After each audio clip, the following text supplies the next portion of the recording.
Esse é o salmo mais famoso das Escrituras.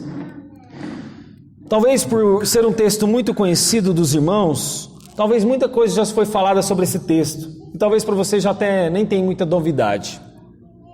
Mas como muitos homens de Deus foram usados ao longo dos anos para pregar esse salmo, o que eu tentei fazer na verdade foi subir em ombros de gigantes, que a gente fala. Foi subir nos ombros de grandes homens de Deus e simplesmente tentar fazer uma compilação do melhor que eu já vi e ouvi sobre esse salmo. Então, talvez um dia você pode topar com essa pregação por aí, na boca de algum irmão de que já pregou esse salmo. E é interessante que a ideia-chave aqui, meus irmãos, fala do pastor. O foco desse salmo é o pastor e a sua relação com a sua ovelha. E tanto é que quando ele começa, o Senhor é o meu pastor, tudo isso vai dirigir todo o restante do salmo. Quando você lê o primeiro verso, ele está guiando todo o restante do salmo. Então a chave aqui é exatamente esse salmo. E a ênfase desse salmo não está em Davi, mas no pastor de Davi. Ainda que nós vamos falar da ovelha, ainda que o foco aqui é falar dela, mas o foco principal é o Senhor das ovelhas, o pastor das ovelhas. E a ideia, meus irmãos, é que todo salmo, onde o centro é o pastor das ovelhas, vai mostrar o relacionamento dele com as suas ovelhas.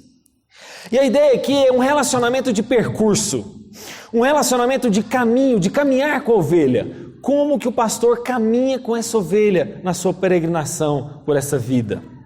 Como que o pastor cuida dessas ovelhas durante essa viagem de um lugar para o outro? E o pastor está guiando a ovelha para onde ela vai, para onde ela precisa ir e para onde ela deve estar. Então o pastor irá promover o que necessita para essa ovelha durante todo o percurso dela. E gente, é interessante que aqui nós vamos caminhar numa coisa que o salmista tinha, a sua vida diária. O salmista não está numa situação excepcional. O salmista não está diante de um evento catastrófico, de um evento, tipo assim, único na vida dele. Não, ele está no dia a dia dele. Ele está no ordinário. Então o salmista está diante do caminho, peregrinando e andando pelo percurso da sua vida. E é nesse ordinário, nesse corriqueiro, é que o Deus se apresenta como o pastor da vida do Davi. Como pastor de ovelhas. E durante essa peregrinação, nossa vida ordinária, Deus vai se mostrando quem Ele é. Nós vamos ver aqui alguns nomes de Deus, o qual o texto aponta. Então, tente com isso. O foco é o pastor das ovelhas e a sua relação com elas. O foco é que Davi não está no extraordinário da vida dele, ele está no corriqueiro, está no dia a dia. E que Deus vai se apresentar nesse dia a dia com os seus nomes em 4 cenários. O primeiro cenário vai do verso 1 ao verso 3, quando ele fala da bonança. O segundo cenário fala de um vale, fala de momentos difíceis. Então olha só, primeiro cenário 1 a 3, segundo cenário verso 4, terceiro cenário verso 5 e quarto cenário a bondade de Deus e a casa dele por todo sempre. 4 cenários, verso 1 a 3, verso 4, verso 5 e verso 6. E é importante, meus irmãos, que talvez a gente tenha uma sede muito grande de apresentar esse salmo com uma aplicação direta para nós logo no nosso dia a dia. A gente pega o Salmo 23 e já quer ele aplicar logo, mas lembre-se daquela sequência que eu já falei para os irmãos? Texto antigo, aplicação para um povo antigo, aponta para o Evangelho, aplicação para nós. Essa é a sequência. E mesmo diante do Salmo 23, talvez que a gente aplica muito rápido, cuidado para você não fazer isso. E o contexto aqui imediato mostra que esse salmo foi escrito por Davi. 73 vezes na Bíblia aparece Salmo de Davi. É uma poesia individual, é claro, mas ela representa também o povo de Deus, pois fez parte do inário do Israel antigo. É um cântico pessoal, mas também para a congregação. Esse era o ambiente cultural que Davi vivia antes de assumir o trono de Israel. Como que era esse ambiente, então? Nós vamos ver em detalhes hoje. Irmãos, o texto é tão rico que eu acho que talvez essa é uma das maiores pregações aqui. Os irmãos tenham paciência comigo. Se a sua atenção se desviar, você volta de novo para cá e essa pregação vai estar gravada. Você pode ouvi-la novamente. E o primeiro bloco do primeiro cenário mostra quem que é o seu pastor. O seu pastor é aquele que no ordinário, aquele que no dia a dia te dá suprimento, te dá paz, te dá refrigério. e a direção que você precisa. Ele é o Jeová Ruí, Ele é o Jeová Jirê. E ele começa exatamente: o Senhor é. O início desse salmo é a chave hermenêutica para a gente compreender todo o restante do salmo, como eu já falei para vocês. E é interessante aqui que Deus se apresenta para o salmista como o pastor da vida dele. É interessante que Davi não usa outros nomes para Deus. Ele usa: o Senhor é o meu pastor. Sabe o que significa esse é o meu pastor? Jeová Ruí, ou Jeová Roi, como alguns dizem. Que significa ele é literalmente o meu pastor. E é a primeira vez que ele aparece em toda a Bíblia aqui.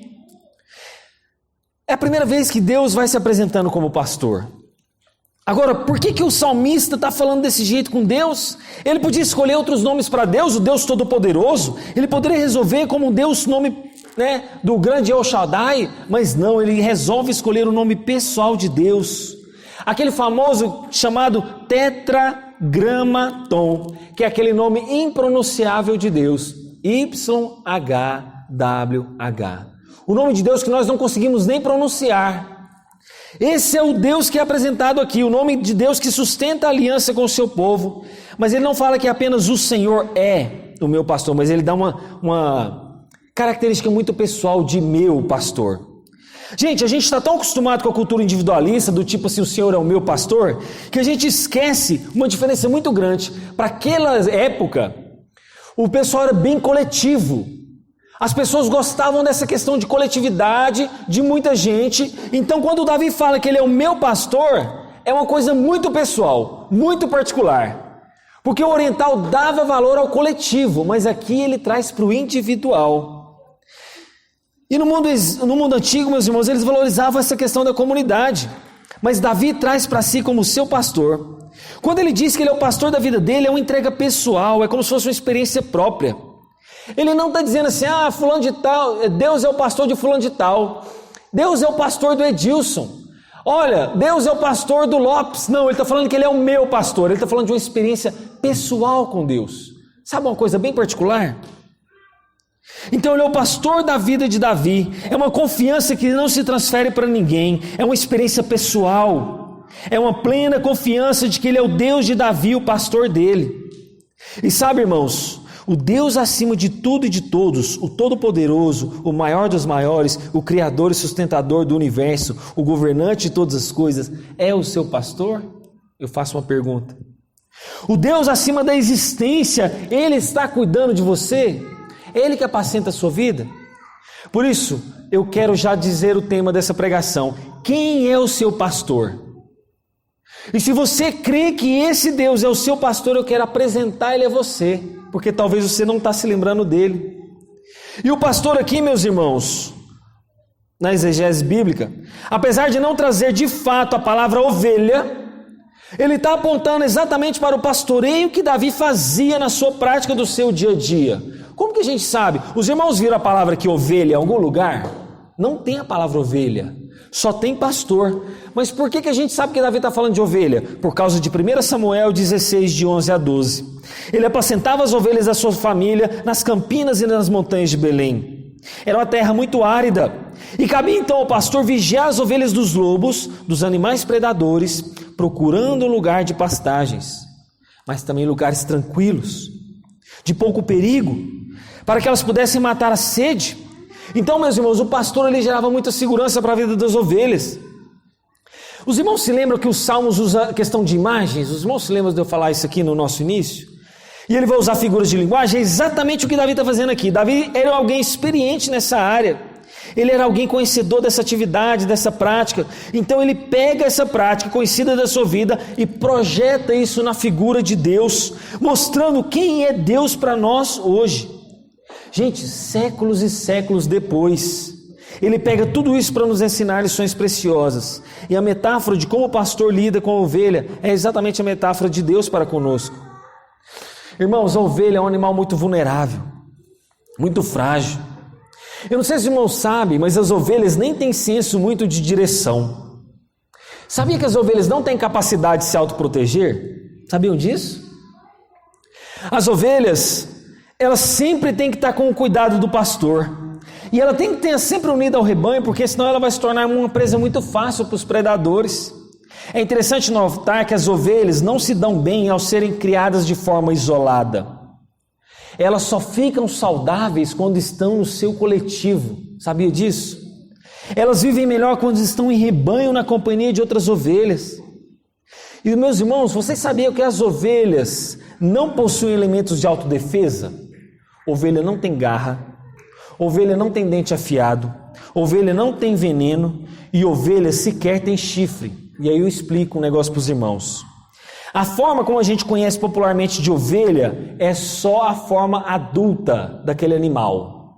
Então você, por exemplo, não fala o seguinte, ovelha macho, você não fala ovelha bebê. Você não usa esses termos. Ovelha é só a mãe adulta.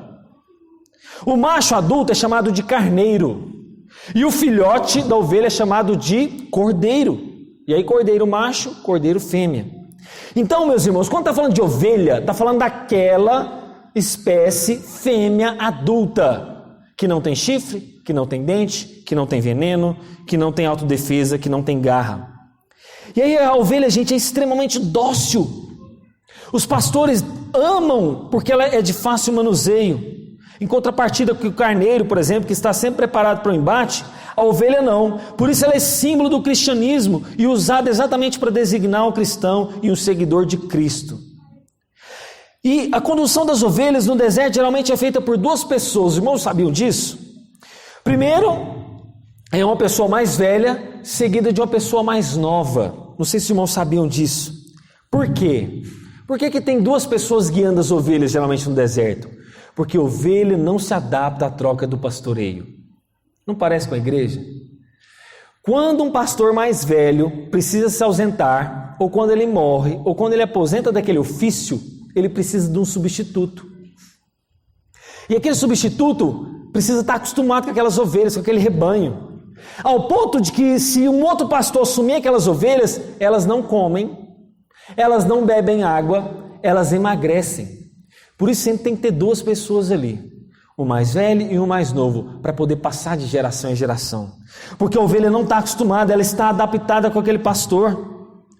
E meus irmãos, cuidar de ovelhas, animal, é muito semelhante ao cuidado do homem, de Deus para com o homem. E Davi usa exatamente essa figura de linguagem, ele tem uma experiência com Deus, ele descreve de forma poética isso. Quando Davi fala que o Senhor é o pastor dele, ele se volta para Deus, o Deus dos seus atributos, da sua pessoa e das suas obras. Pessoa e obra de Deus. Mas tem que ter sempre, quando a gente vai lembrar de Deus, quem é Deus? Lembra disso? Quem é Deus na sua pessoa? Quem é Deus na sua obra?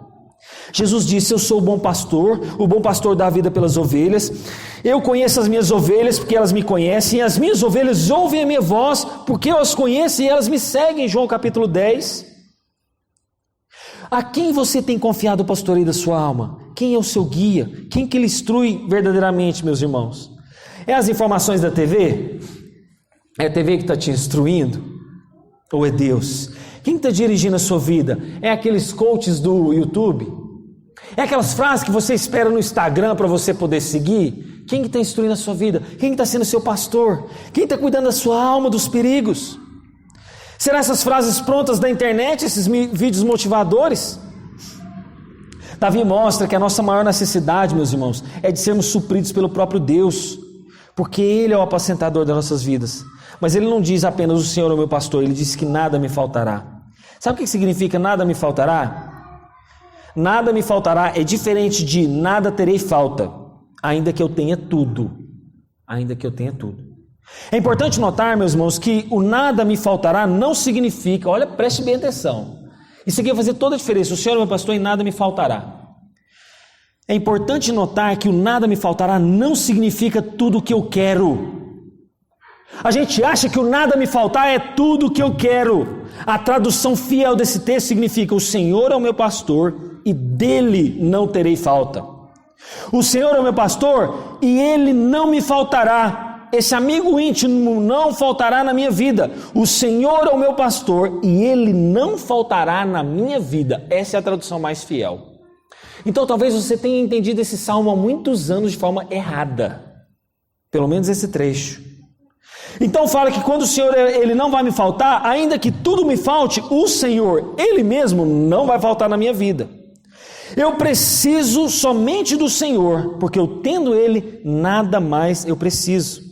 E essa correção no texto faz toda a diferença, sabe por quê? Porque ele vai guiar todo o restante do Salmo, como eu falei para vocês. Esse texto, meus irmãos, não está tratando Deus como um garçom, Deus como um garçom que está servindo os homens, Deus como um garçom que vai suprir tudo aquilo que você acha que você está pedindo. Sabe, meus irmãos, talvez você conheça um monte de gente que tem do bom e do melhor, mas essa pessoa reclama o tempo inteiro. Tem dinheiro, pode comprar um monte de coisa, mas vive de cara ruim. Sempre acha que poderia ter um pouco melhor.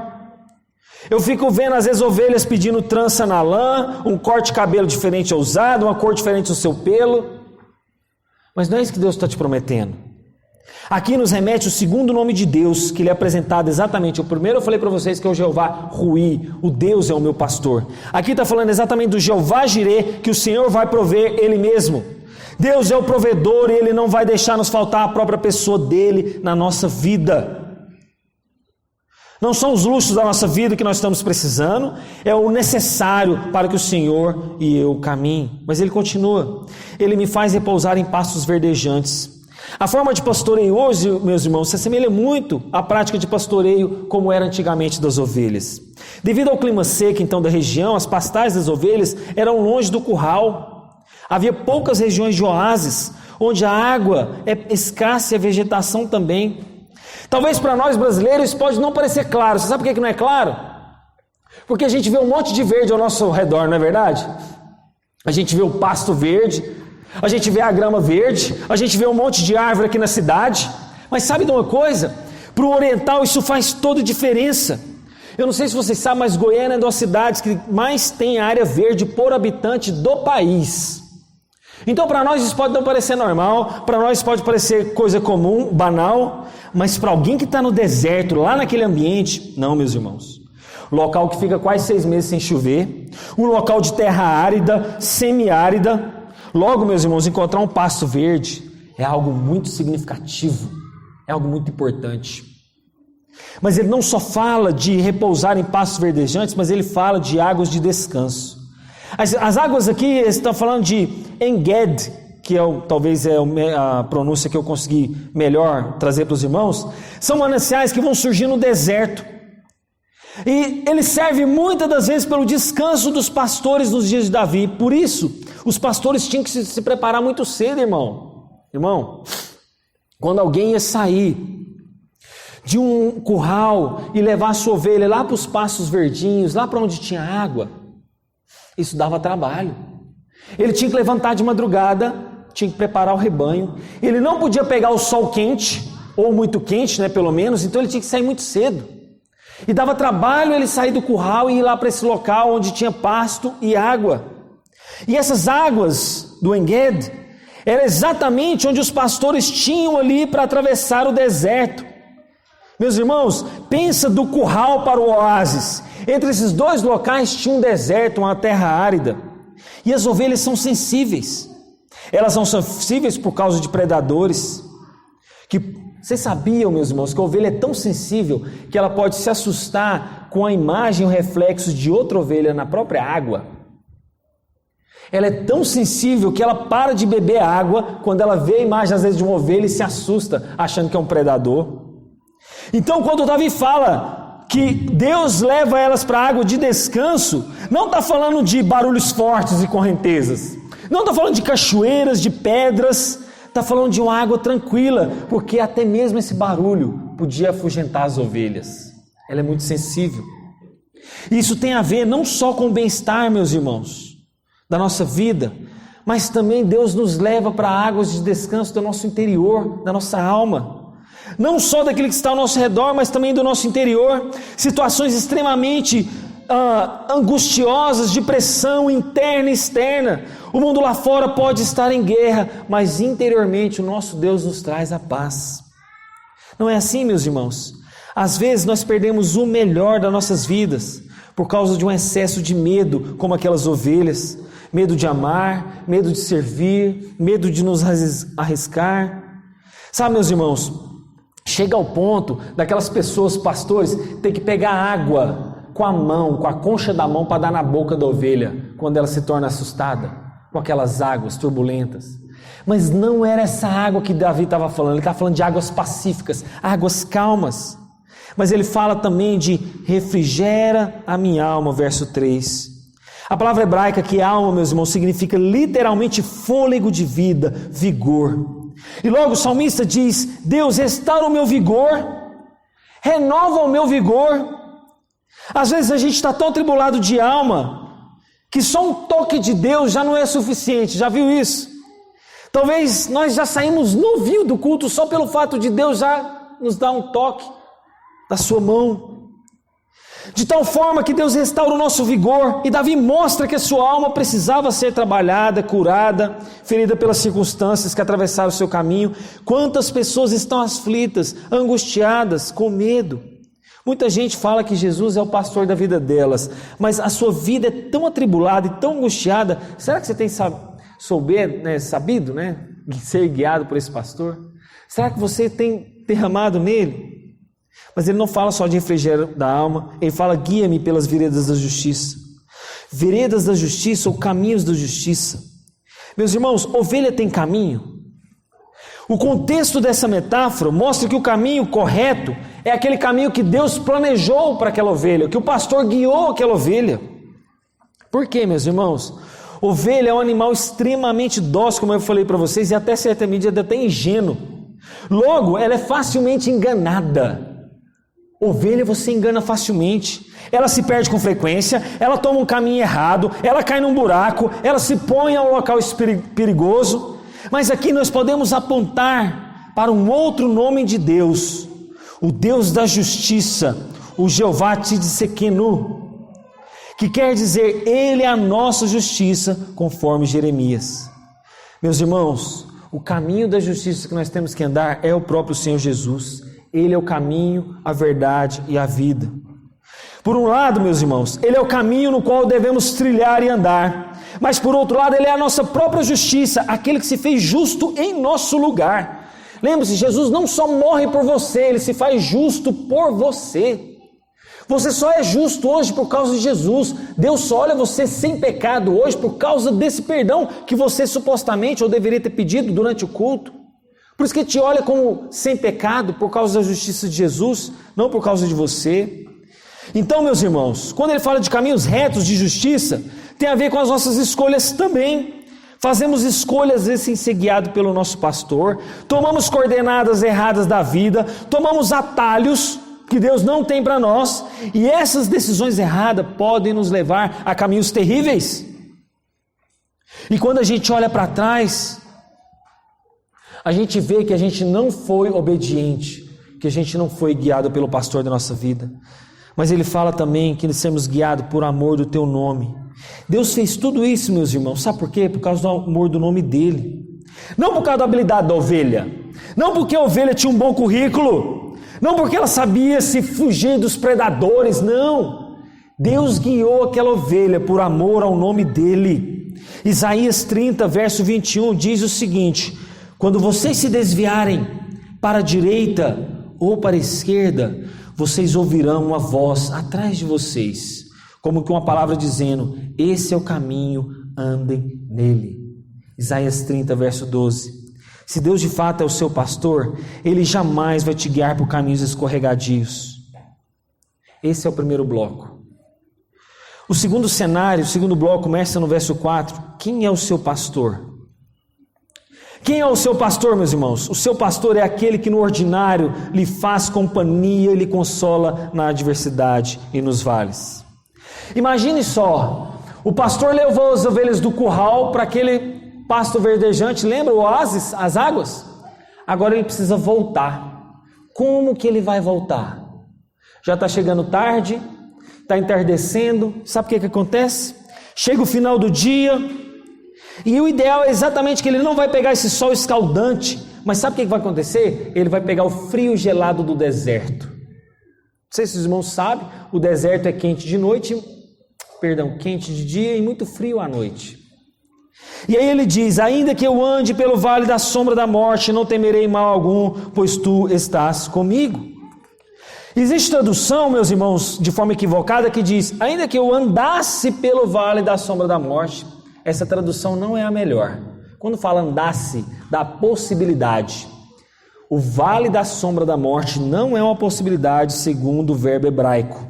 O verbo hebraico aqui é um sentido de realidade, ainda que eu ande. E esse texto então não abre possibilidade, é uma provação no caminho que vai existir. A presença do pastor nos dá essa segurança, a segurança de andar pelo vale, mas não significa que você vai ter uma paisagem bonita, não significa que a paisagem ao seu redor vai ser legal, que vai ser tranquila. Existe sim, meus irmãos, essa certeza de que um dia o vale virá na nossa vida. E apesar da gente já ter falado aqui que o Senhor é o nosso pastor, que Ele nos faz repousar em pastos verdejantes, que nos leva às águas tranquilas, às águas de descanso, Ele não nos promete nos livrar desse vale, irmãos. Ele não nos promete que nós não passaríamos por esses vales. E alguns comentaristas creem que Davi está falando exatamente de um vale real, lá em Jerusalém.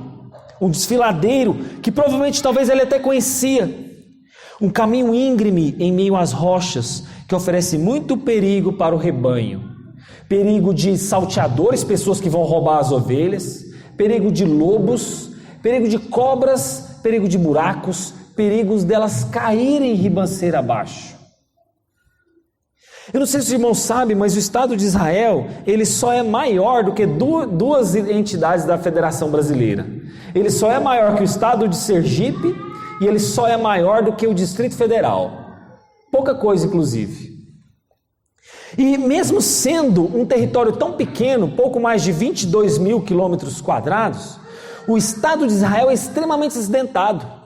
Para você ter uma ideia, lá tem uma montanha de mais de 2.800 metros e uma depressão de menos 400 metros abaixo do nível do mar. Você imagina, menos 400 mais 2.800.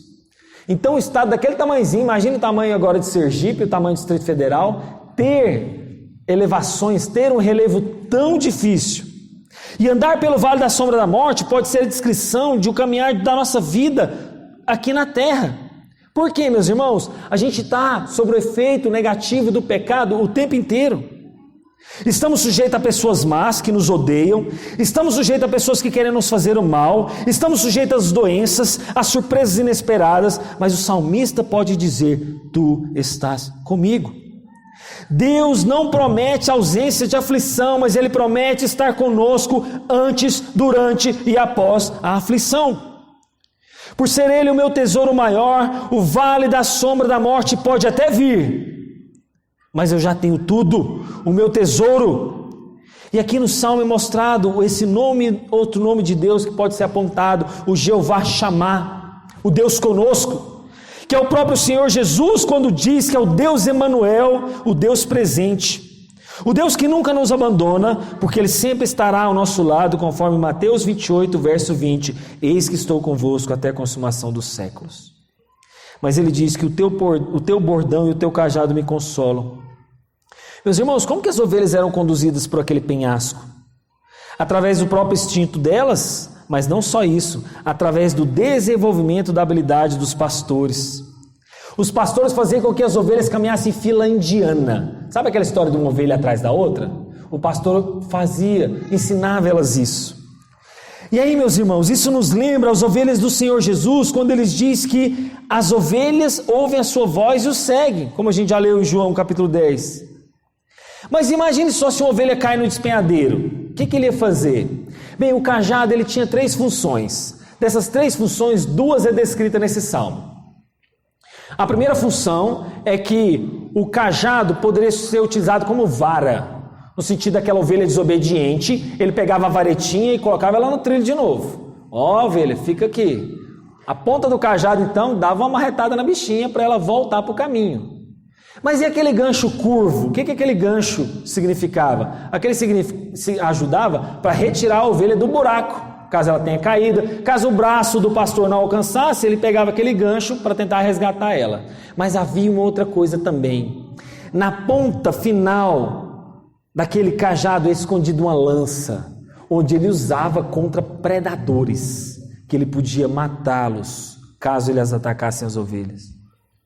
Então, logo, o cajado tinha a função protetora, que era da lança. A função salvadora, que era do gancho, e a ação corretiva, que era da vara. O mesmo Deus que protege também é o mesmo Deus que nos corrige, que nos disciplina, mas que também nos salva. Lembra que a gente já estudou aqui o Salmo 6, quando fala disso? E quando ele fala, sei que tua vara e teu cajado me consolam, foi exatamente, meus irmãos, é uma espécie de, como se fosse um guarda armado para nos proteger, mesmo passando pelo vale da sombra da morte. E o terceiro cenário do verso 5, quem é o seu pastor? É aquele que no seu dia a dia, que no seu ordinário, está contigo também nas vitórias, nas honras e nas alegrias. A gente falou de ovelhas, falamos de água tranquila, de refrigério, mas agora ele do nada fala de adversário. Os irmãos nunca pararam para pensar nisso, não? Ele está falando de ovelha, está falando de andar pelo vale da sombra da morte, e do nada no verso 5 ele diz, preparam a mesa na presença dos meus adversários, unge com óleo. Parece que não tem nada a ver, parece que ele muda o tom, parece que ele se perdeu aqui. Do nada ele está falando de ovelha, do nada ele fala de preparar uma mesa no adversário. O que aconteceu? Por que essa mudança de cena? Por que ele mudou tanto o cenário? E talvez, meus irmãos, aqui mostra um guerreiro recém-chegado da batalha, onde óleo fala de honra, onde cálice fala de alegria plena. Então agora a cena, meus irmãos, é como se fosse um convidado de honra. É como se Deus estivesse recebendo aquele salmista como um convidado de honra para sentar e ceiar com ele. Deus prepara um momento muito especial na vida dele. Deus não só abençoou toda a jornada dele, no dia a dia dele, mas sabe o que aconteceu? Deus ultrapassa muito mais do que ele esperava. Agora Deus dá um banquete. Isso nos remete ao livro de Êxodo, quando os braços de Moisés estavam enfrentando uma grande batalha, E os amalequitas precisavam, contra os amalequitas, e Arão e Hur precisavam sustentar os braços de Moisés, enquanto ele intercedia pela batalha. Aqui nasce o Senhor é a nossa bandeira, a minha vitória. Exatamente como é descrito no Êxodo. Os inimigos, meus irmãos, podem até olhar para ele, mas vão olhar para ele enquanto come. Irmão, você já parou para pensar um soldado comendo durante a guerra? Está lá o campo de batalha, o negócio pegando fogo e a pessoa comendo, num banquete. Você já pensou nisso? Deus promete para ele essa vitória, como o Jeová Nissi, assim como o Êxodo, e na vitória lá contra os amalequistas, comendo diante do próprio inimigo. Mas ele não fala só dessa vitória, ele fala de ungir a cabeça com óleo e cálice transbordar. Óleo significa honra, cálice está falando e apontando para a alegria, supostamente talvez de vinho, apesar do texto não dizer vinho. E meus irmãos, o óleo aqui não é aquele óleo ungido dos nossos dias atuais. O óleo aqui, Davi está falando, sabe do quê? Daquele óleo que é usado pelo judeu. Para um judeu tinha 3 coisas fundamentais: óleo, pão e vinho. E o óleo aqui é exatamente aquele que era fundamental na ele. Ele usava para comida, ele usava para lubrificação de coisas, ele usava como combustível, como ser doado para o templo, e até mesmo como perfumaria. Então, meus irmãos, o óleo aqui tem a ver com honra, eu ser tratado como um convidado especial. E a quarta, última verdade desse salmo: quem é o seu pastor?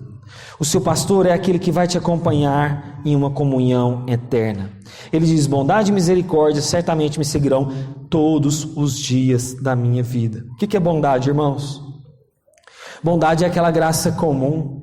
Bondade é aquele que Deus derrama sobre nós. Bondade é o amor de Deus sobre as nossas vidas, mesmo sem a gente merecer. Isso é bondade. Mas você sabe o que é misericórdia?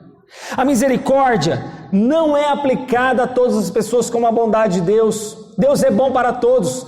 Deus derrama o sol sobre o justo, sobre o injusto. Deus faz cair a chuva na horta do ímpio e na horta do crente. Mas misericórdia Ele só exerce para aqueles que são seus, para aquele que faz parte da sua aliança. E sabe o que é misericórdia? A misericórdia significa um amor fiel que é inabalável. E somente as pessoas que estão em aliança com Deus vão receber essa misericórdia. Você sabe por quê? Misericórdia, meus irmãos, é aquilo que eu mereceria receber, mas eu não recebi. Misericórdia significa que eu mereceria a ira de Deus, mas Ele foi misericordioso para comigo. Eu merecia o juízo de Deus, mas Ele suspendeu o castigo e me dá a graça. Aqui a imagem, meus irmãos, de como se fosse um peregrino chegando no templo. E depois de tudo que ele passou na vida dele, ele é recebido pela graça acompanhado pela misericórdia e pela bondade. Irmãos, não sei se os irmãos sabiam, olha a curiosidade, no livro de Juízes, capítulo 19, quando alguém hospedava outra pessoa, sabe o que essa pessoa tinha que fazer? Ela era responsável pela vida daquela pessoa. Vamos supor que eu hospede a nossa irmã Elvina em casa. Para o antigo, naquela época, quando eu hospedava alguém, eu tinha a obrigação de cuidar daquela vida com a minha própria vida. Sabe o que acontecia quando aquela pessoa ia embora? Ela mandava 2 guarda-costas até o final da cidade, até que ela saísse da cidade, para que ela fosse guardada, fosse protegida com a própria vida dela. Sabe o que o salmista está dizendo aqui? Ele está remetendo exatamente o texto de Juízes capítulo 19. Quando ele fala de bondade e misericórdia me seguirão por todos os dias da minha vida, significa que o Senhor, se nós habitarmos na presença dele, graça e misericórdia, irmãos, bondade e misericórdia vai me seguir por todos os dias da minha vida, como se fossem 2 guarda-costas me guiando até a morada eterna para todo sempre. E é o que ele diz: certamente bondade e misericórdia me seguirão por todos os dias da minha vida, e habitarei na casa do Senhor para todo sempre. É isso que ele quer. Ele quer estar na presença de Deus, ele quer estar servindo ao Deus para a glória dele mesmo, ele quer comunhão com Deus. Irmãos, repara uma coisa, nós lemos todo o salmo até agora. Sabe qual é a única atitude do salmista? É aqui. Ele diz: habitarei na casa do Senhor para todo sempre. É a única atitude que ele toma durante todo o salmo. Todo o salmo é focado no pastor, todo o salmo é focado em Deus, mas só que no finalzinho ele toma uma atitude. E o verbo aqui habitar, meus irmãos, é exatamente idêntico ao verbo voltar, que quer dizer, eu quero voltar a esse lugar de habitação, eu quero voltar a esse lugar novamente, eu quero voltar aqui e viver para sempre. E sabe de uma coisa? Eu nunca vou deixar de adorar a Deus, eu jamais vou deixar de cultuá-lo, eu quero voltar aqui e me entregar completamente a esse Deus.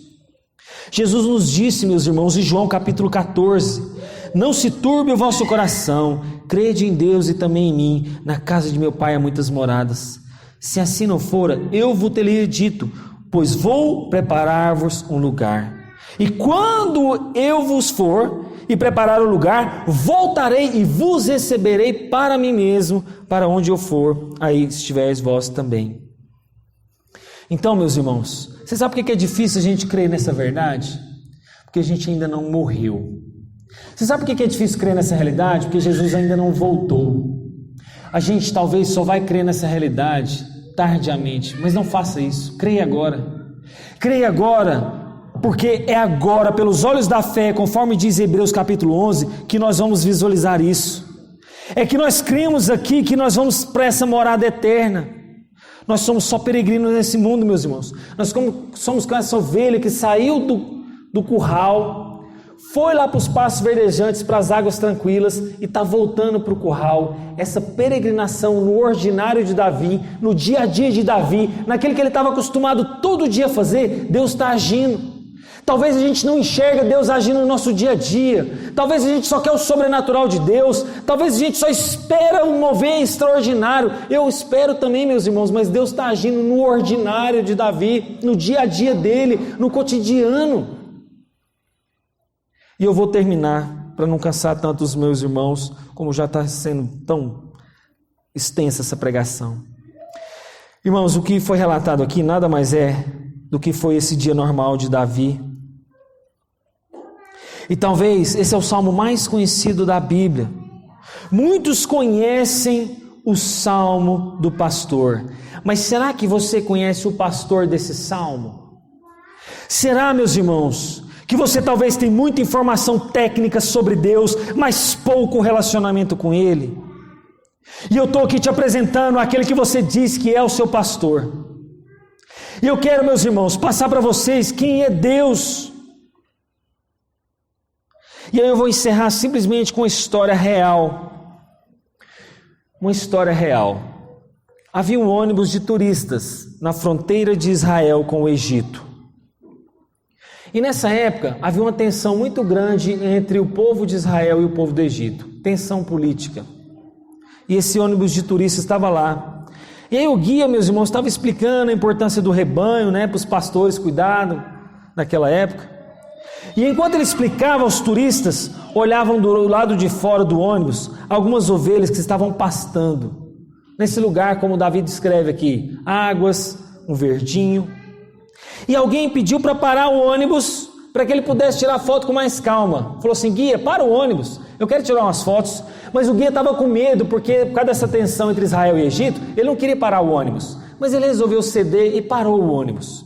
Quando eles desceram, um turista percebeu que um pastor literalmente pegou uma ovelha lá do rebanho e quebrou a perna dela propositalmente. Prac! E aí os irmãos sabem, os pastores do Oriente são por natureza rudes, né? Sem muita instrução. E ele foi e quebrou propositalmente. Então o turista ficou horrorizado com aquela cena, voltou lá para o junto do guia e resolveu protestar, perguntando assim: o que está acontecendo? Por que aquele pastor fez isso? Enquanto isso, o pastor estava enfaixando a patinha da ovelha como se nada tivesse acontecido. Estava lá enfaixando, como se ele estivesse brincando de médico.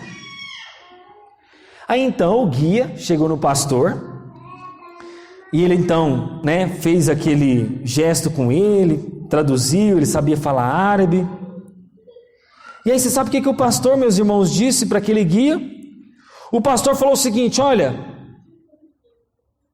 essa ovelha é muito travessa, essa ovelha é difícil adestramento, ela é a única que não obedecia a voz e sempre fugia do meio das outras.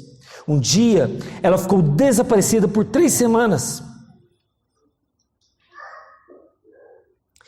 e ela quase morreu.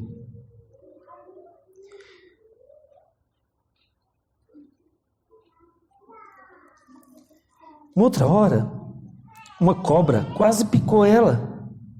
Se não fosse o pastor ir lá, ela teria morrido. Muitas pessoas aconselharam para que aquela ovelha fosse vendida para ser abatida, para ser morta. Muitas pessoas falaram para aquele pastor: por que você não vende essa ovelha? Essa ovelha está muito travessa, essa ovelha está muito custosa, vende ela para o abatedouro, se livra dela porque ela está te dando muito prejuízo. Você tem prejuízo com ela, com os médicos que trata, você tem prejuízo com a lã dela, porque a lã dela está cheia de carrapicho, toda hora você tem que ficar tirando galho da ovelha, da pele dessa lã, da lã dessa ovelha, ela está te dando muito prejuízo, vende ela.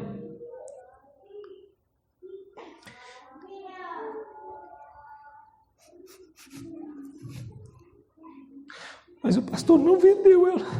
Ele não vendeu ela. Por que ele não vendeu? Porque ele amava. Ele amava aquela ovelha. Ele amava aquele animalzinho teimoso. Por isso que ele quebrou a perna dela. Ele quebrou a perna dela para a segurança daquela ovelha. Ele quebrou a perna daquela ovelha para que ela não morresse. Para que ela não fosse morta.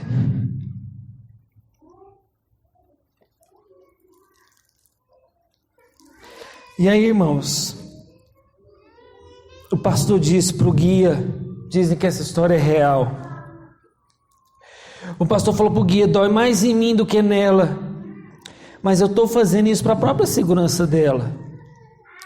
O problema é que a partir dali, aquela ovelha não conseguia mais andar, ela não conseguia mais estar entre as ovelhas. Ela não conseguia. Sabe o que tinha que acontecer? O pastor tinha que carregá-la no colo. O pastor tinha que levar ela no colo, porque ela não conseguia mais andar por causa da perninha dela quebrada. Sabe, meus irmãos, tem um pastor que cuida da gente. E o pastor que cuida de nós é muito mais que você ter um pensamento positivo a respeito de Deus. É muito mais do que um otimismo mental. É sentir-se literalmente amparado, protegido por alguém que verdadeiramente te ama. E isso é como um refrigério para nós que estamos peregrinando por esse lugar caótico no vale da nossa existência. É aquele pastor que nos fornece um oásis que alivia nossa alma.